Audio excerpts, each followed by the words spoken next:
In this video, i-share ko po sa inyo kung magkano nga ba ang nagastos ko at gaano katagal ang process in my application here in Lithuania.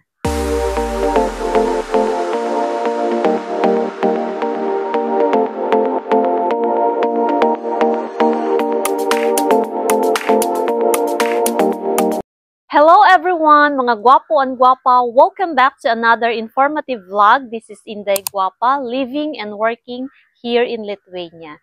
So at first, isi-share ko po sa inyo kung magkano nga po ba talaga ang nagastos ko papunta dito sa Lithuania. So ang naging first payment ko po is 3,500 for the medical fee. And then next payment is for processing ng working permit, which is 65,000. And then for the placement fee po, VFS process, which is yung TRP or Temporary Residence Card here in Lithuania, OAC, and then plane ticket, nagkakahalaga po ng 215,000. So overall po, ang naging gastos ko is 283,000. Okay?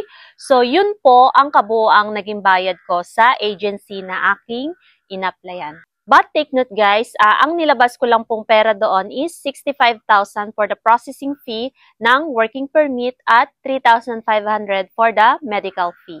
And then the rest po, yung last payment na 215,000 is nilending ko na po yun guys. So meron naman pong nirefer na lending agency, yung agency po na aming in-applyan.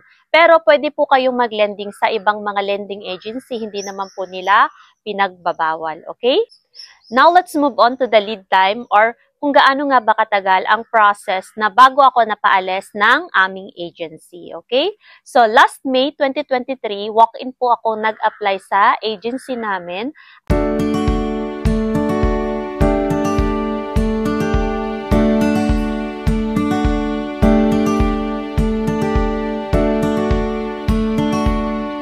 At nag-conduct po ng mga process. Pero guys, bear in mind na ang unang apply ko po sa kanila is for Poland country.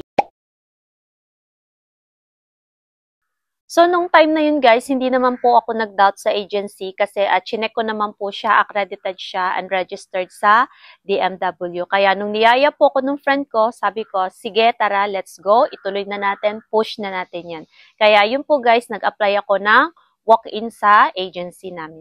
And then, nagkaroon po ng mahabang pending dahil po nagkaroon ng problema sa BLS schedule o yung tinatawag nila ng pag-schedule ng visa for Poland. So, yun po yung talagang pinatagal ang process ng aming application. Until last January 2025, nagkaroon po ng open country for Lithuania ang agency na aming in-applyan. And then, ipinasok po kami nila for two-way process, which is nakaprocess kami for Poland and Lithuania. And then, same month, pinag-asikaso na din po kami nila ng mga documents na kakailanganin namin, kagaya po nung NBI apostille.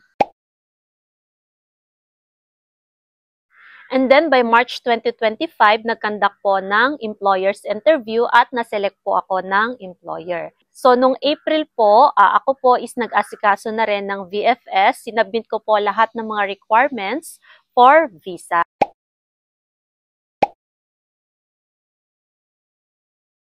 And then, last May 2025, I was been scheduled for Migris interview and thank God, ako po is approved po yung visa ko for here in Lithuania. And then by June po, pinick up ko na po ang aking visa or TRP.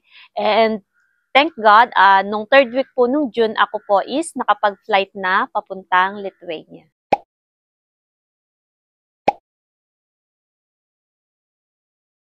So, yun po yung overall process na aking pinagdaanan. Sa totoo lang guys, hindi po naging madali yung journey ko ng pag-a-apply. Kasi guys, sobrang tagal nga po ng pag-aantay ko. Sobra yung stress, yung depression na naramdaman ko nun guys. Kasi syempre, bukod sa iniisip mo yung mga responsibilities mo guys, yung lending mo, marami ka pang maririnig sa ibang tao. Minsan pa sa kapamilya mo pa na dinadown ka or sinasabi na wag mo nang ituloy yan, wag mo nang ituloy yan, na-scam ka na, siguro kailangan mag-iba ka na ng direksyon kasi hindi yan para sa'yo. Pero, pinursige ko pa rin guys at talagang nag-pray hard talaga ako guys. Wala pong imposible sa taong may porsigido, okay? So, ayun po guys, kaya ko po sinishare sa inyo ang mga information ito kasi gusto ko rin magbigay ng inspirasyon sa inyo guys na ako rin po minsan na ding nangarap. Pero guys, tingnan nyo naman, nandito na ako sa Lithuania. Kaya wala pong imposible guys, basta i-pursue nyo lang yung dream nyo guys, ipagdasal nyo ng maigi. Pray harder guys, wala pong imposible sa Diyos. Basta ipagkaloob nyo sa Diyos ang inyong mga plano sa buhay. At gagabayan kayo niya guys ng kung ano yung nararapat sa inyo. Okay? So, yun lang po guys. At maraming salamat po sa suporta at tiwala na binibigay nyo kay Inday Guapa Official. Huwag po kayong mag-alala dahil marami pa po akong informative vlogs na i-share sa inyo here in my journey sa Lithuania. And that's it for this video guys. Hope you find this video informative. Don't forget to click that subscribe button and hit that notification bell so that you'll get notified whenever I uploaded my new videos. This is Inday Guapa, always saying if you have a dream, there to make it happen. Bye! Thank you all for watching this here video. Please like,